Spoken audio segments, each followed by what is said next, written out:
গুরুচণ্ডাল দোষ কি, কেন তৈরি হয় এবং এর প্রভাব।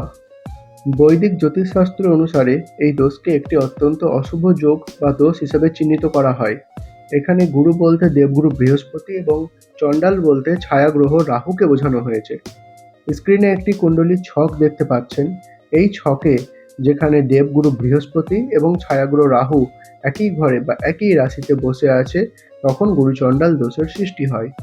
বৃহস্পতি, যেটা অমরত্বের দেবতা হিসেবে ধরা হয়, যখন রাহুর সঙ্গে বসে থাকে তখন বৃহস্পতি সম্পূর্ণ অমরত্ব হারিয়ে ফেলে এবং জাতক বা জাতিকার জীবনে বৃহস্পতির শুভ প্রভাব দেখতে পাওয়া যায় না। যদি বৃহস্পতি এবং রাহুর মধ্যে মাত্র 5 ডিগ্রির পার্থক্য থাকে, তাহলে কিন্তু এই দোষ খুব বেশি ভয়ঙ্কর ও শক্তিশালী হয়ে ওঠে।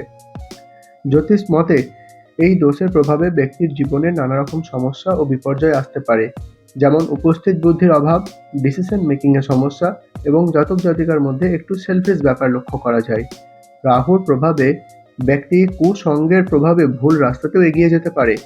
আর্থিক বিপর্যয়, সাংসারিক বা পারিবারিক অশান্তি, মানসিক হতাশা ও দুশ্চিন্তা বৃদ্ধি পেতে দেখা যায়। কর্মক্ষেত্রে বিভিন্ন রকম বাধা এবং অফিস পলিটিক্স হওয়ার সম্ভাবনা থাকে। উচ্চশিক্ষায় বাধা, মনোমতো রেজাল্ট না হওয়া এবং মনোমতো কলেজ না পাওয়া, এই সমস্যাও দেখা যায়।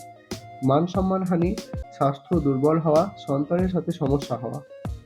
এখনই আপনার জন্মছক খুলে দেখুন আপনার এই দোষ আছে কিনা। যদি থেকে থাকে অবশ্যই আমাকে কমেন্টে জানাবেন।